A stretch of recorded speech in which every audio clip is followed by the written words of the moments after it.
materi IPA-nya yaitu tentang rantai makanan.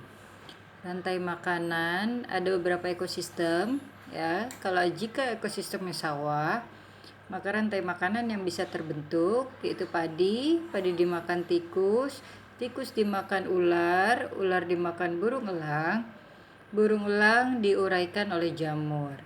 Kalau ekosistem kebun, rantai makanan yang dapat terjadi rumput, rumput dimakan belalang, belalang dimakan katak, katak dimakan ular, ular dimakan elang. Jika ekosistem laut, fitoplankton dimakan zooplankton, lalu zooplankton itu dimakan ikan kecil dimakan ikan sedang, kemudian ikan sedang dimakan ikan besar. Ini rantai makanan. Ya, jadi jika ada pertanyaan, buatlah rantai makanan ekosistem kebun gitu ya, maka harus produsennya pun produsen yang ada di kebun. Kalau sawah, produsennya pun yang ada di sawah. Ini laut atau perairan biasanya fitoplankton produsennya. Berikutnya peran yang ada pada rantai makanan. Jika contohnya ini ya, padi, tikus, elang, ular, elang, jamur, maka padinya berperan sebagai produsen, tikusnya konsumen 1, ular konsumen 2, burung elang konsumen 3 atau konsumen puncak, jamur ini pengurai ketika burung elang ini sudah menjadi bangkai atau mati. Diuraikan kembali, nanti itu akan menjadi humus untuk menyuburkan tanah. Tanahnya berfungsi kembali lagi untuk padi. Itu terus seperti itu rantai makanan.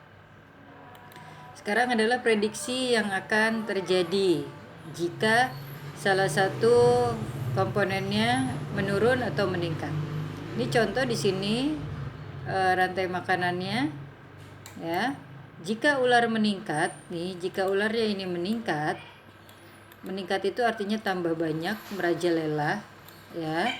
Maka yang akan terjadi apa? Kalau ini ularnya banyak makanin tikus, maka tikusnya akan menurun ya.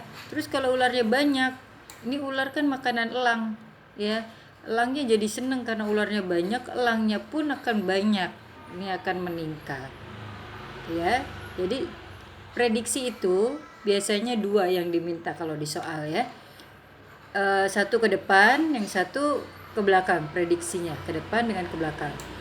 Nih ulangi, kalau ularnya meningkat karena ularnya banyak, maka akan banyak makanin tikus, maka tikusnya akan berkurang atau menurun.